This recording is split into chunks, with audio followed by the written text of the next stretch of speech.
Vision Punjab TV ਦੇ ਨਾਲ ਤੁਸੀਂ ਜੁੜੇ ਹੋਏ ਹੋ। ਫਿਲਮੀ ਦੁਨੀਆ ਤੋਂ ਮੰਗਲ ਢਿੱਲੋਂ ਹੋਣੀ ਵੀ ਇੱਥੇ ਮੌਜੂਦ ਨੇ। ਪਹਿਲਾਂ ਵੀ ਆਏ ਸੀਗੇ ਕਿਸਾਨਾਂ ਦਾ ਹੌਸਲਾ ਵਧਾਉਣ, ਲੇਕਿਨ ਇਸ ਵੇਲੇ ਆਏ ਨੇ ਪੱਕੇ ਪੈਰੀ ਕੁਝ ਨਵੀਂ ਰਣਨੀਤੀ ਲੈ ਕੇ ਆਏ ਨੇ ਉਹਨਾਂ ਕਿਸਾਨਾਂ ਭਰਾਵਾਂ ਦੇ ਲਈ ਜਿਹੜੇ ਇਸ ਵੇਲੇ ਮੌਜੂਦ ਨੇ, ਜਿਹੜੇ ਇਸ ਵੇਲੇ ਸੰਘਰਸ਼ ਕਰ ਰਹੇ ਨੇ। ਲੇਕਿਨ ਸ਼ੁਰੂਆਤ ਉਸ ਗੱਲ ਤੋਂ ਕਰਾਂਗੇ ਜਿਸ ਗੱਲ ਦਾ ਬਾਹਰ ਹਊਆ ਬਣਿਆ 26 ਜਨਵਰੀ ਦਾ, ਜਿਸ ਦਿਨ ਭਾਰਤ ਦਾ ਸੰਵਿਧਾਨ ਲਾਗੂ ਹੋਇਆ ਸੀਗਾ। ਗਣਤੰਤਰ ਦਿਵਸ ਮੰਨਿਆ ਜਾਂਦਾ ਉਹ ਭਾਰਤ ਦਾ, ਤੇ ਦੇਸ਼ ਦੇ ਹਰ ਵਾਸੀ ਨੂੰ ਉਹ ਅਧਿਕਾਰ ਹੈ ਕਿ ਉਹ ਬਾਹਰ ਜਾ ਕੇ ਉਸ ਦਿਨ ਝੰਡਾ ਲਹਿਰਾ ਸਕੇ। ਲੇਕਿਨ ਇਹ ਜਿਹੜਾ ਅਧਿਕਾਰ ਹੈ ਇਹ ਹੁਣ ਕਿਸਾਨਾਂ ਤੋਂ ਖੋਹਣ ਦੀ ਜਿਹੜੀ ਕੋਸ਼ਿਸ਼ ਕੀਤੀ ਜਾ ਰਹੀ ਹੈ, ਪਰੇਡ ਨੂੰ ਰੋਕਣ ਦੀ ਕੋਸ਼ਿਸ਼ ਕੀਤੀ ਜਾ ਰਹੀ ਹੈ। ਇਹਦੇ ਉੱਤੇ ਟਿੱਪਣੀ ਤੋਂ ਸ਼ੁਰੂਆਤ ਕਰਾਂਗੇ। देखो जी, मेरा एक पर्सनल नज़रिया है एक हिंदुस्तान का जिम्मेदार नागरिक होने के नाते कि इनू हवा बनाया जा रहा है, क्योंकि किसान, मैं पहला भी कह के गया सीगा कि किसान अन्न पैदा करके रोटी दिंदा, पुत्त पैदा करके सरहद ते शहीद कराउंदा, टैक्स दे के इन्हां दी तनख्वाह दिंदा और उस तो बाद सड़कों पर बैठा है। किसान एक पासे रह गया। जो पंजाब की गल करो, ये मूवमेंट पंजाब तो शुरू हुई तो पंजाब के जिहड़े सिख है उन्होंने 80 तो 85% कुर्बानियाँ दित्तियां आज़ादी लड़ाई वास्ते। जे पाकिस्तान चाइना नाल जंगां होईयां तो सब तो वध कुर्बानियाँ सिखां दियां मन्नियां जांदियां, आपां मंनदे हैगे आ। नाउ वो लोग जे 26 जनवरी ते आपदी परेड कड्ढना चाहुंदे है, इत्थे वो बैठे अपने हक्कां वास्ते भी की है। बड़ी हैरानी वाली गल है कि वो मंग नहीं रहे, वो वापस कर रहे हैं। मतलब नॉर्मली ये होंदा है कि कुछ मंगते हैं, ਪਹਿਲਾਂ ਮੰਗਣ ਲਈ ਸੜਕਾਂ ਤੇ ਬਹਿਣਾ ਪੈਂਦਾ ਸੀਗਾ, ਹੁਣ ਵਾਪਸ ਕਰਾਉਣ ਲਈ ਵੀ ਸੜਕਾਂ ਤੇ ਬਹਿਣਾ ਪੈਂਦਾ। वापस कराना चाहते हैं भी सानू नहीं चाहिए, सरकार वापस नहीं ले रही। ये अजीबो गरीब गल है। एक हुण वो कहंदे भी असीं परेड करांगे, भी उन्हां कोल अधिकार है, हर हिंदुस्तान के नागरिक कोल अधिकार है परेड दे विच। ਉਹਨਾਂ ਨੇ ਆਪਣਾ ਮੈਪ ਵੀ ਦੇ ਦਿੱਤਾ ਵੀ ਅਸੀਂ ਇਸ ਮੈਪ ਦੇ ਅੰਦਰ ਹੀ ਰਵਾਂਗੇ। एग्जैक्टली। मैं थोड़े नौजवानों के बयान सुने, मैं चिंतित होया, मैं भज्या उतों। मैं कुछ सज्जणां नाल गल कीती, मैं कहा भी सरकार तो बहाना भालदी है। उन्होंने कहना भी ये तो जी साढ़े खलल पाउणगे, ये तो जी खालिस्तानी आ गए, फलाने आ गए, ध्योंके आ गए। इस करके जे तुसी रोड मैप देता कि साडा रोड मैप ये है तो साढ़े लखां की तादाद ट्रैक्टर आउणगे, असी आपदा आउटर रिंग रोड के उत्तों दी आपदा मार्च करांगे। असी भी उस जश्न दे विच शामिल हो रहे हैं, असी भी उस दिवस नूं 26 जनवरी नूं मना रहे हैं। तिरंगा लग्या होगा, साढ़े झंडे लगे होणगे ते नारे होणगे। ਉਹਦੇ ਵਿੱਚ ਸਰਕਾਰ ਨੂੰ ਦਿੱਕਤ ਕੀ ਹੈ ਇਹ ਤੁਸੀਂ ਸਾਰੇ ਸੋਚੋ, ਕਿਉਂਕਿ ਜੇ ਤੁਸੀਂ ਉਹਨਾਂ ਤੋਂ ਇਹ ਅਧਿਕਾਰ ਵੀ ਖੋਣਾ ਚਾਹੁੰਦੇ ਹੋ ਕਿ ਤੁਹਾਨੂੰ ਅਸੀਂ ਗਣਤੰਤਰ ਦੀ ਜਾਂ 26 ਜਨਵਰੀ ਦੀ ਪਰੇਡ ਦੇ ਵਿੱਚ ਸ਼ਾਮਲ ਨਹੀਂ ਹੋਣ ਦੇਣਾ, ਤੁਹਾਨੂੰ ਅਸੀਂ ਆਪਦਾ ਜਿਹੜਾ ਤੁਸੀਂ ਮਾਰਚ ਕੱਢਣਾ ਚਾਹੁੰਦੇ ਹੋ ਕੱਢ ਨਹੀਂ ਦੇਣਾ, ਪਰੇਡ ਨਹੀਂ ਕਰ ਦੇਣੀ, ਤੇ ਇਹਦਾ ਮਤਲਬ ਹੈ ਕਿ ਸਰਕਾਰ ਦਾ ਜਿਹੜਾ ਨਜ਼ਰੀਆ ਉਹ ਸਪਸ਼ਟ ਹੋ ਜਾਂਦਾ ਹੈਗਾ, ਉਹ 'ਚ ਕੋਈ ਡਾਊਟ ਨਹੀਂ ਰਹਿੰਦਾ ਹੈਗਾ। ਸੋ ਮੇਰੇ ਹਿਸਾਬ ਨਾਲ ਇਸ ਗੱਲ ਨੂੰ ਬਿਨਾਂ ਵਜ੍ਹਾ ਤਿਲ ਦਾ ਤਾੜ ਜਾਂ ਰਾਈ ਦਾ ਪਹਾੜ ਬਣਾਇਆ ਜਾ ਰਿਹਾ ਹੈ। ਸਰਕਾਰ ਨੂੰ ਕਹਿਣਾ ਠੀਕ ਹੈ, ਤੁਸੀਂ ਵੀ ਆਪਦੀ ਪਰੇਡ ਕੱਢੋ, ਅਸੀਂ ਵੀ ਆਪਦੀ ਕੱਢ ਰਹੇ ਹਾਂ, ਜਦੋਂ ਉਹ ਤੁਹਾਡੇ ਦੇ ਵਿੱਚ ਖਲਲ ਪਾ ਹੀ ਨਹੀਂ ਰਹੇ ਤੁਹਾਨੂੰ ਸਗੋਂ ਨੂੰ ਕਹਿਣਾ ਇਟਸ ਆਲ ਰਾਈਟ। ਐਗਜ਼ੈਕਟਲੀ। ਔਰ ਜਿਹੜੀ ਵੱਡੀ ਰਣਨੀਤੀ ਹੈ ਜਿਹੜੀ ਇਸ ਵੇਲੇ ਤੁਹਾਡੇ ਵੱਲੋਂ ਸਾਂਝੀ ਕੀਤੀ ਜਾ ਰਹੀ ਹੈ, ਕੋਈ ਰਣਨੀਤੀ ਤੁਸੀਂ ਲੈ ਕੇ ਆਏ ਹੋ ਆਉਣ ਵਾਲੇ ਅੰਦੋਲਨ ਨੂੰ ਪੱਕੇ ਪੈਰੀ ਅੱਗੇ ਚਲਾਉਣ ਵਾਸਤੇ, ਉਹ ਜ਼ਰੂਰ ਸਾਡੇ ਇਸ ਵੇਲੇ ਕਿਸਾਨ ਭਰਾਵਾਂ ਦੇ ਨਾਲ ਸਾਂਝੀ ਕਰੋ। ਮੈਂ ਪਿਛਲੀ ਵਾਰ ਆਇਆ ਸੀਗਾ, ਮੈਂ ਸਟੇਜ ਤੋਂ ਕਹਿ ਕੇ ਗਿਆ ਸੀ, ਮੈਨੂੰ ਦੁਨੀਆ ਭਰ ਤੋਂ ਫੋਨ ਆਏ, ਮੇਰਾ ਫੋਨ ਮੈਂ ਉਦੋਂ ਕਿਸੇ ਚੈਨਲ ਤੇ ਦੇ ਗਿਆ ਸੀਗਾ, ਉਹ ਧਰਮਵੀਰ ਉਹਨੂੰ ਮੇਰਾ ਖਿਆਲ ਦੇ ਗਿਆ ਸੀ ਨਾ। ਉਹ ਸਾਰੇ ਕਹਿ ਰਹੇ ਕਿ ਜੋ ਤੁਸੀਂ ਆਈਡੀਆ ਦਿੱਤਾ ਇਹ ਅਲਟੀਮੇਟ ਹੈ। ਮੈਂ ਉਹਦੇ ਬਾਰੇ ਦੁਬਾਰਾ ਸੋਚਿਆ। ਸੋ ਵਾਟ ਆਮ ਟਰਾਈਂਗ ਟੂ ਸੇ ਹੈ ਕਿ ਜਿੰਨੇ ਵੀ ਧਰਨੇ ਮੋਰਚੇ ਅਸੀਂ ਲਾਏ ਹੈ, ਅਸੀਂ ਸਾਰੀ ਜ਼ਿੰਦਗੀ ਧਰਨੇ ਮੋਰਚੇ ਲਾਉਂਦੇ ਰਹਾਂਗੇ। ਪਰਮਾਨੈਂਟ ਸੋਲੂਸ਼ਨ ਕੀ ਹੈ? ਪਰਮਾਨੈਂਟ ਸੋਲੂਸ਼ਨ ਹੈ ਕਿ ਜੇ ਤੁਸੀਂ ਕਿਸੇ ਸਿਸਟਮ ਨਾਲ ਲੜਨਾ ਹੈ ਤਾਂ ਤੁਹਾਡੇ ਕੋਲ ਵੀ ਸਿਸਟਮ ਹੋਣਾ ਚਾਹੀਦਾ ਹੈ। ਔਰ ਉਹ ਸਿਸਟਮ ਇਹ ਹੈ ਕਿ ਅਸੀਂ ਬਣਾਇਆ ਸੀਗਾ ਕਿ ਜਿੰਨੇ ਵੀ ਲੋਕ ਹੈ ਇਹਨਾਂ ਦੇ ਕੋਲੇ ਆਪਣਾ ਕੰਟੈਕਟ ਸਿਸਟਮ ਹੋਵੇ। ਆਹ ਦੇ ਉੱਤੇ 2 ਲਾਈਨਾਂ ਲਿਖੀਆਂ ਵੀ ਹੈ, ਕਿਸਾਨ ਮਜ਼ਦੂਰ ਅਤੇ ਨਾਗਰਿਕ ਸੰਪਰਕ ਸੂਤਰ ਸਿਸਟਮ ਜੋ ਇਹਨਾਂ ਕੋਲੇ ਨਹੀਂ ਹੈ।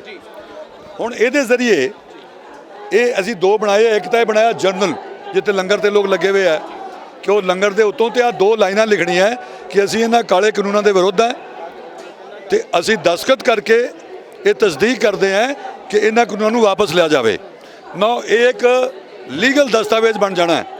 ਜਦੋਂ ਇਹ ਲਿਖ ਕੇ ਦਸਤਖਤ ਕੀਤੇ ਤੇ ਜੇ ਸਾਰੇ ਪਿੰਡਾਂ ਦੇ ਲੋਕਾਂ ਦੇ ਇੱਥੇ ਦਸਤਖਤ ਆ ਗਏ, ਤੁਹਾਡੇ ਕੋਲੇ ਲੱਖਾਂ ਦੀ ਤਾਦਾਦ ਤੇ ਆਣਗੇ, ਉਹ ਲੱਖਾਂ ਦੀ ਤਾਦਾਦ ਦੇ ਵਿੱਚ ਉਹਦਾ ਇੱਕ ਸੈਂਟਰਲ ਡਾਟਾ ਬੈਂਕ ਬਣ ਗਿਆ। ਉਹਨੂੰ ਇੱਕ ਕਲੈਕਟਿਵ ਲੀਡਰਸ਼ਿਪ ਹੋਵੇ। ਕਲੈਕਟਿਵ ਲੀਡਰਸ਼ਿਪ ਕੋਈ ਇੱਕ ਬੰਦਾ ਨਹੀਂ ਹੋਣਾ ਚਾਹੀਦਾ। ਕਿਸਾਨ ਲੀਡਰ ਹੋ ਗਏ, ਉਸ ਤੋਂ ਇਲਾਵਾ ਤੁਹਾਡੇ ਕੋਲੇ ਕੁਝ ਪੱਤਰਕਾਰ ਹੋ ਗਏ ਜਿਹੜੇ ਚੰਗੇ ਪੱਤਰਕਾਰ ਹੈ, कुछ चंगे वकील हो गए, कुछ चंगे कलाकार हो गए। ਕਲੈਕਟਿਵ ਲੀਡਰਸ਼ਿਪ 100 ਸਵਾ 100 ਬੰਦੇ ਦੀ ਕਮੇਟੀ ਬਣੇ, ਉਹ ਕਮੇਟੀ ਦੇ ਕੋਲੇ ਡਾਟਾ ਰਹੇ, ਸਾਰੇ ਪੰਜਾਬ ਦੇ ਹਰਿਆਣੇ ਵਾਲੇ ਬਣਾ, ਯੂਪੀ ਵਾਲੇ ਬਣਾ ਲੈਣ, ਸਾਰੇ ਬਣਾ ਲੈਣ। ਉੱਥੋਂ ਤੁਸੀਂ ਕੋਈ ਸੁਨੇਹਾ ਭੇਜਣਾ ਹੈ, ਇਹਨਾਂ ਨੂੰ ਕੋਆਰਡੀਨੇਟ ਕਰਨਾ ਹੈ, ਕਮਿਊਨੀਕੇਟ ਕਰਨਾ ਹੈ, ਇੱਕ ਮੈਸੇਜ ਬਣਾਇਆ, ਸਾਰੇ ਪੰਜਾਬ ਸਾਰੀ ਦੁਨੀਆ ਚਲਾ ਗਿਆ। ਜੇ ਸਿਸਟਮ ਬਣ ਜਾਂਦਾ ਹੈਗਾ ਤਾਂ ਨਿਸ਼ਚਿਤ ਰੂਪ ਨਾਲ ਕੱਲ੍ਹ ਨੂੰ ਬੇਸ਼ੱਕ ਇਲੈਕਸ਼ਨ ਲੜ ਲੈਣ, ਕੱਲ੍ਹ ਨੂੰ ਇਹ ਚਾਹੁਣ ਆਪਦੇ ਨੁਮਾਇੰਦੇ ਖੜੇ ਕਰ ਲੈਣ ਜਾਂ ਆਪਣੀਆਂ ਮੰਗਾਂ ਮਨਵਾਉਣੀਆਂ, ਉਹਦੇ ਵਾਸਤੇ ਇਹਨਾਂ ਨੇ ਮੈਸੇਜ ਪਾਇਆ, ਸਾਰੇ ਇਕੱਠੇ ਹੋ ਗਏ। ਹੁਣ ਤਾਂ ਲੋਕ ਆਪਣੀ ਆਪ ਆ ਰਹੇ ਆ। ਇਨੀਸ਼ੀਅਲ ਸਟੇਜ ਤੇ ਕੋਸ਼ਿਸ਼ ਕੀਤੀ ਗਈ, ਇਹਨਾਂ ਨੇ ਮੋਰਚੇ ਲਾਏ ਜਿਹੜੇ ਕਿਸਾਨ ਜਥੇਬੰਦੀਆਂ, ਪਰ ਜਿਹੜੇ ਹੁਣ ਲੋਕ ਆ ਰਹੇ ਉਹ ਆਪਦੀ ਆਪ ਆ ਰਹੇ ਆ। ਤੋ ਜੇ ਸਿਸਟਮ ਬਣਾ ਲੈਂਦੇ ਆ, ਇਹ ਪਰਮਾਨੈਂਟ ਸੋਲੂਸ਼ਨ ਹੈ ਮੇਰੇ ਮੁਤਾਬਿਕ, ਇਹ ਬ੍ਰਹਮਾਸਤਰ ਹੈ। ਜੇ ਇਹਨੂੰ ਸ਼ੁਰੂ ਕਰਦੇ ਆ ਤੇ ਨਥਿੰਗ ਟੂ ਲੁੱਕ ਬੈਕ। ਵੱਡੀ ਤੋਂ ਵੱਡੀ ਅਦਾਲਤ ਦੇ ਵਿੱਚ ਵੀ ਇਸ ਨੂੰ ਕੰਸੀਡਰ ਕੀਤਾ ਜਾਏਗਾ, ਕੀਤਾ ਜਾਏਗਾ। ਇਹ ਇੱਕ ਲੀਗਲ ਡਾਕੂਮੈਂਟ ਦੇ ਤੌਰ ਤੇ ਫਿਰ ਸਾਹਮਣੇ ਦੋਨੇ ਕੰਮ ਕਰੂਗਾ, ਡਾਟਾ ਵੀ ਆ ਗਿਆ, ਲੀਗਲ ਡਾਕੂਮੈਂਟ ਵੀ ਬਣ ਗਿਆ, ਔਰ ਜਿਹੜਾ ਸੈਂਟਰਲ ਡਾਟਾ ਸਿਸਟਮ ਉਸ ਜ਼ਰੀਏ ਕੰਟਰੋਲ ਹੋ ਗਿਆ। ਜਿੰਨੇ ਵੀ ਅਫਵਾਹਾਂ ਫੈਲਦੀਆਂ, ਜਦੋਂ ਤੁਹਾਡੇ ਕੋਲ ਸਿਸਟਮ ਹੀ ਆ ਗਿਆ, ਅਫਵਾਹ ਫੈਲੀ ਨਹੀਂ।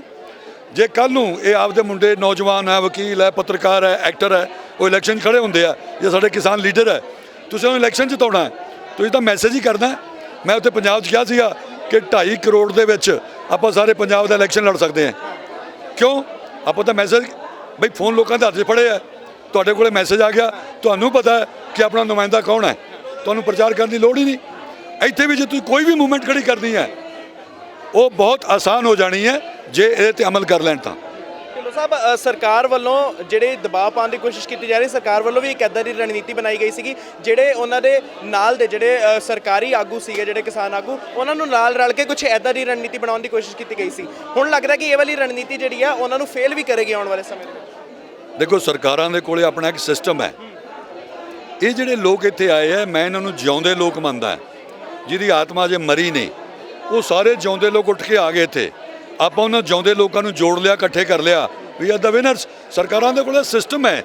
ਆਪਾਂ ਨੂੰ ਇਹ ਲੱਗਦਾ ਸੀਗਾ ਕਿ ਸਰਕਾਰ ਦਾ ਸਿਸਟਮ ਸਾਡਾ ਸਿਸਟਮ ਹੈ। ਹੁਣ ਤੱਕ 74 ਸਾਲ ਤੋਂ ਹੀ ਲੱਗਦਾ, 72 ਸਾਲ ਤੋਂ ਉਹ ਸਿਸਟਮ ਫੇਲ ਹੋ ਗਿਆ। ਜਦੋਂ ਉਹ ਸਿਸਟਮ ਫੇਲ ਹੋ ਗਿਆ, ਸਾਨੂੰ ਆਪਦਾ ਸਿਸਟਮ ਬਣਾਉਣਾ ਪੈਣਾ। ਇੱਕ ਮੁੱਖ ਮੰਤਰੀ ਨੇ ਆਦੇਸ਼ ਕੱਢਿਆ, ਪ੍ਰਿੰਸੀਪਲ ਸੈਕਟਰੀ ਕੋਲੇ ਗਿਆ, ਸੈਕਟਰੀ ਕੋਲੇ ਗਿਆ, ਉਸ ਤੋਂ ਬਾਅਦ ਉਹ ਡੀਸੀ ਕੋਲੇ ਗਿਆ, ਐਸਡੀਐਮ ਕੋਲੇ ਗਿਆ, ਤਹਿਸੀਲਦਾਰ ਕੋਲੇ ਗਿਆ, ਨਾਇਬ ਤਹਿਸੀਲਦਾਰ ਪਟਵਾਰੀ ਪਿੰਡ ਪਹੁੰਚ ਗਿਆ। ਸਾਡੇ ਕੋਲੇ ਸਿਸਟਮ ਹੀ ਕੋਈ ਨਹੀਂ। ਅਸੀਂ ਇੱਥੇ ਇੱਕ ਬੰਦੇ ਨੂੰ ਭਾਲਣਾ ਹੋਵੇ, ਭਾਲ ਕੇ ਵਿਖਾਓ। ਇੱਥੇ ਆ ਮੇਲੇ ਦੇ ਵਿੱਚ ਮੈਂ ਬੜੀ ਮੁਸ਼ੱਦਤ ਨਾਲ ਪਹੁੰਚਿਆ। ਇੱਥੇ ਪਹੁੰਚਣਾ ਹੀ ਬਹੁਤ ਵੱਡਾ ਮਸਲਾ ਹੈ। ਇੱਥੇ ਬੰਦੇ ਗਵਾਚ ਜਾਂਦੇ ਆ। ਜੇ ਉਹ ਸਿਸਟਮ ਹੋਊਗਾ, ਇੱਥੇ ਤੁਹਾਡਾ ਕੰਟਰੋਲ ਰੂਮ ਬਣਿਆ ਹੋਇਆ, ਤੁਸੀਂ ਉਹਦੇ ਮੈਸੇਜ ਭੇਜ ਰਹੇ ਹੋ, ਉੱਥੇ ਫਲਾਣੀ ਥਾਂ 'ਤੇ ਪਹੁੰਚ ਜਾ, ਫਲਾਣੀ ਥਾਂ।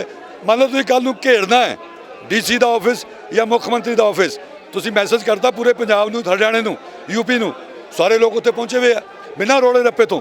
ਸ਼ਾਂਤੀਪੂਰਨ ਲੋਕਤਾਂਤਰਿਕ ਤਰੀਕਾ ਜੋ ਸੰਵਿਧਾਨ ਨੇ ਸਾਨੂੰ ਅਧਿਕਾਰ ਦਿੱਤਾ ਹੈ, ਉਹ ਸਿਸਟਮ ਜੇ ਬਣਾ ਲੈਂਦੇ ਆ ਤਾਂ ਨਿਸ਼ਚਿਤ ਰੂਪ ਨਾਲ ਜਿਹੜਾ ਸਰਕਾਰ ਦਾ ਸਿਸਟਮ ਹੈ ਉਹਨੇ ਆਟੋਮੈਟਿਕਲੀ ਫੇਲ ਹੋ ਜਾਣਾ। ਸਾਹਿਬ, ਸਰਕਾਰ ਵੱਲੋਂ ਦਬਾਅ ਵੀ ਪਾਇਆ ਜਾ ਰਿਹਾ। ਦੂਜੇ ਪਾਸੇ ਬਹੁਤ ਸਾਰੇ ਜਿਹੜੀ ਰਿਪੋਰਟਾਂ ਨੇ ਉਹ ਇਹ ਕਹਿੰਦੀਆਂ ਨੇ ਵੀ ਜਿਹੜਾ ਬੰਦਾ ਇਸ ਵੇਲੇ ਵੱਧ ਚੜ ਕੇ ਕਿਸਾਨਾਂ ਦੇ ਸਮਰਥਨ ਕਰਦਾ ਜਾਂ ਫਿਰ ਉਹਨਾਂ ਦਾ ਸਾਥ ਦਿੰਦਾ, ਉਹਨਾਂ ਦੇ ਉੱਤੇ ਪੁੱਛਗਿੱਛ ਦਾ ਪਰਚਾ ਪਾ ਦਿੱਤਾ ਜਾਂਦਾ। ਉਹਨਾਂ ਨੂੰ ਬਾਹਰਲੀ ਫੰਡਿੰਗ ਦੇ ਤਹਿਤ ਉਹਨਾਂ ਨੂੰ ਬਾਰ-ਬਾਰ ਬੁਲਾ ਕੇ ਉਹਨਾਂ ਦੇ ਨਾਲ ਪੁੱਛਗਿੱਛ ਕੀਤੀ ਜਾ ਰਹੀ ਹੈ। ਦੇਖੋ ਜੀ, ਇਹਦਾ ਲੱਗਦਾ ਵੀ ਤੁਹਾਡੇ ਉੱਤੇ ਵੀ ਕੁਝ ਇੱਦਾਂ ਦਾ ਹੋ ਸਕਦਾ, ਕਿਉਂਕਿ ਆਉਣ ਵਾਲੇ ਸਮੇਂ ਦੇ ਵਿੱਚ ਤੁਸੀਂ ਵੀ ਇੱਕ ਵੱਡੀ ਰਣਨੀਤੀ ਜਥੇਬੰਦੀਆਂ ਨਾਲ ਸਾਂਝ ਕਰਕੇ ਇੱਕ ਵੱਡੀ ਰਣਨੀਤੀ ਲਿਆਉਣ ਦੀ ਤਿਆਰੀ ਕਰ ਰਹੇ ਹੋ, ਤੁਹਾਡੇ ਤੇ ਵੀ ਇਹ ਚੀਜ਼ ਹੋ ਸਕਦੀ ਹੈ। ਪਹਿਲੀ ਗੱਲ ਤਾਂ ਇਹ ਹੈ ਕਿ ਕੁਝ ਵੀ ਹੋ ਸਕਦਾ, ਠੀਕ ਹੈ। ਹੁਣ ਮੈਂ ਪਹਿਲਾਂ ਜ਼ਿਕਰ ਕੀਤਾ ਕਿ ਇੱਥੇ ਉਹ ਲੋਕ ਆ ਰਹੇ ਜਿਹੜੇ ਜਿਉਂਦੇ ਆ। ਰੋਜ਼ ਮਰਨ ਨਾਲੋਂ ਇੱਕ ਦਿਨ ਮਰਨ ਚੰਗਾ, ਤੇ ਕਿਸੇ ਮਕਸਦ ਵਾਸਤੇ ਮਰਨਾ ਚੰਗਾ, ਠੀਕ ਹੈ। ਉਹ ਸ਼ਹਾਦਤ, ਇੱਥੇ ਜਿਹੜੇ ਲੋਕ ਆਏ ਉਹ ਸ਼ਹੀਦ ਕਹਿਲਾ ਰਹੇ ਆ। ਸੋ ਸਰਕਾਰ ਦਾ ਆਪਦਾ ਕੰਮ ਹੈ, ਉਹ ਆਪਦਾ ਕੰਮ ਕਰ ਰਹੀ ਹੈ। ਸਾਡਾ ਆਪਦਾ ਜਿਹੜਾ ਫਰਜ਼ ਬਣਦਾ ਹੈ ਕਿਸਾਨਾਂ ਦੇ ਪ੍ਰਤੀ, ਪੰਜਾਬ ਦੇ ਪ੍ਰਤੀ, ਦੇਸ਼ ਦੇ ਪ੍ਰਤੀ, ਅਸੀਂ ਉਹ ਨਿਭਾਉਣ ਦੀ ਕੋਸ਼ਿਸ਼ ਕਰ ਰਹੇ ਹਾਂ। ਉਹਨਾਂ ਨੇ ਜੋ ਕਰਨਾ ਉਹ ਕਰੀ ਜਾਣ। ਸਾਨੂੰ ਲੱਗਿਆ ਕਿ ਇਹ ਕਰਨਾ ਚਾਹੀਦਾ ਜੇ ਅਸੀਂ ਜਿਉਂਦੇ ਆ ਤਾਂ। ਉਮੀਦ ਇਹੀ ਕਰਦੇ ਹਾਂ ਵੀ ਜਿਹੜੀ ਤੁਸੀਂ ਇਹ ਨਵੀਂ ਰਣਨੀਤੀ ਕਿਸਾਨਾਂ ਦੇ ਸਮਰਥਨ ਦੇ ਲਈ ਇਸ ਅੰਦੋਲਨ ਨੂੰ ਇੱਕ ਪੱਕੇ ਪੈਰੀ ਕਰਾਉਣ ਦੀ ਕੋਸ਼ਿਸ਼ ਕਰ ਰਹੇ ਹੋ, ਉਸ ਉਮੀਦ ਤੋਂ ਤੁਸੀਂ ਖਰੇ ਉਤਰੋ, ਕਿਉਂਕਿ ਬਹੁਤ ਉਮੀਦਾਂ ਨੇ ਜਿਹੜੀਆਂ ਇਸ ਵੇਲੇ ਕਿਸਾਨ ਭਰਾਵਾਂ ਦੀਆਂ, ਉਹ ਇੱਦਾਂ ਦੀਆਂ ਸ਼ਖਸੀਅਤਾਂ ਦੇ ਹੁੰਦੀਆਂ ਨੇ ਵੀ ਜਿਹੜੇ ਉਹਨਾਂ ਦੇ ਸਮਰਥਨ ਲਈ ਕੋਈ ਨਵੀਆਂ ਚੀਜ਼ਾਂ ਲੈ ਕੇ ਆਉਂਦੀਆਂ। ਥੈਂਕ ਯੂ ਜੀ। ਕੋਸ਼ਿਸ਼ ਤਾਂ ਇਹੀ ਹੈ, ਮੈਂ ਇਸੇ ਕਰਕੇ ਆਇਆ। ਜੇ ਲਾਗੂ ਕਰਨਗੇ, ਇਹ ਤੋਂ ਅਨਾਉਂਸ ਕਰਨਗੇ, ਇਹ 7 ਦਿਨ ਦੇ ਵਿੱਚ ਪੂਰਾ ਡਾਟਾ ਇਕੱਠਾ ਹੋ ਜਾਣਾ ਹੈ। 7 ਦਿਨ ਦੇ ਵਿੱਚ, ਹਾਂ। ਔਰ ਇਹ ਬ੍ਰਹਮਾਸਤਰ ਬਣ ਜਾਣਾ ਹੈ। ਉਸ ਤੋਂ ਬਾਅਦ ਉਹਦਾ ਕੀ ਕਰਨਾ, ਕਿਉਂਕਿ ਸਾਡੇ ਕੋਲ ਹਥਿਆਰ ਤਾਂ ਹੋਵੇ ਨਾ, ਚਲਾਵਾਂ ਕਿਵੇਂਗੇ ਉਹ ਵੇਖ ਲਾਂਗੇ। ਠੀਕ ਹੈ ਜੀ, ਥੈਂਕ ਯੂ। ਬਹੁਤ ਧੰਨਵਾਦ ਢਿੱਲੋਂ ਸਾਹਿਬ ਸਾਡੇ ਨਾਲ ਜੁੜਨ ਦੇ ਲਈ। ਇਹ ਸੀਗੇ ਜੀ ਸਾਡੇ ਨਾਲ ਫਿਲਮੀ ਦੁਨੀਆ ਦੇ ਵਿੱਚੋਂ ਮੰਗਲ ਢਿੱਲੋਂ ਹੋਣੀ, ਜੋ ਕਿ ਇਸ ਵਾਰੀ ਪੱਕੇ ਪੈਰੀ ਆਏ ਨੇ ਇਸ ਅੰਦੋਲਨ ਦੇ ਵਿੱਚ। ਕਹਿੰਦੇ ਕਿ ਇੱਕ ਵੱਡੀ ਰਣਨੀਤੀ ਮੈਂ ਲੈ ਕੇ ਆਇਆ, ਤੇ ਜੇਕਰ ਇਹ ਰਣਨੀਤੀ ਅਪਣਾ ਲੈਂਦੀ ਹੈ ਕਿਸਾਨ ਜਥੇਬੰਦੀਆਂ ਦੇ ਆਗੂ ਜਿਹੜੇ ਆ ਉਹ ਇਸ ਰਣਨੀਤੀ ਨੂੰ ਅਪਣਾ ਲੈਂਦੇ ਤੇ ਆਉਣ ਵਾਲੇ ਸਮੇਂ ਦੇ ਵਿੱਚ ਅਸੀਂ ਇਸ ਅੰਦੋਲਨ ਨੂੰ ਹੋਰ ਪੱਕਾ ਕਰ ਸਕਦੇ ਹਾਂ। ਇੱਕ ਲੀਗਲ ਡਾਕੂਮੈਂਟ ਦੇ ਤਹਿਤ ਅਸੀਂ ਇਸ ਅੰਦੋਲਨ ਨੂੰ ਅੱਗੇ ਲੈ ਕੇ ਜਾ ਸਕਦੇ ਨੇ, ਔਰ ਆਉਣ ਵਾਲੇ ਸਮੇਂ ਵਿੱਚ ਇਹ ਸਾਡੀ ਸਪੋਰਟ ਵਿੱਚ ਹੋਏਗਾ। ਹੁਣ ਅੱਗੇ ਦੇਖਣਾ ਹੋਏਗਾ ਵੀ ਕਿਸਾਨ ਜਥੇਬੰਦੀਆਂ ਇਸ ਲੀਗਲ ਡਾਕੂਮੈਂਟ ਵਾਲੀ ਰਣਨੀਤੀ ਨੂੰ ਅਪਣਾਉਂਦੀਆਂ ਜਾਂ ਨਹੀਂ। ਅਸੀਂ ਤੁਹਾਨੂੰ ਵਿਜ਼ਨ ਪੰਜਾਬ ਟੀਵੀ ਦੇ ਉੱਤੇ ਜ਼ਰੂਰ ਦੱਸਦੇ ਰਹਾਂਗੇ। ਤੁਸੀਂ ਵੀ ਸਾਡੇ ਨਾਲ ਜੁੜੇ ਰਹੋ। ਕੈਮਰੇ ਦੇ ਪਿੱਛੇ ਮੇਰੇ ਸਹਿਯੋਗੀ ਗੌਰਵ ਤੇ ਮੈਂ ਵਰਨ ਸ਼ਰਮਾ ਤੁਹਾਡੇ ਕੋਲੋਂ ਲੈਂਦੇ ਵਿਦਾ। ਵੇਖਦੇ ਰਹੋ ਵਿਜ਼ਨ ਪੰਜਾਬ ਟੀਵੀ, ਹਰ ਕਦਮ ਤੁਹਾਡੇ ਨਾਲ, ਹਰ ਕਦਮ ਕਿਸਾਨਾਂ ਦੇ ਨਾਲ।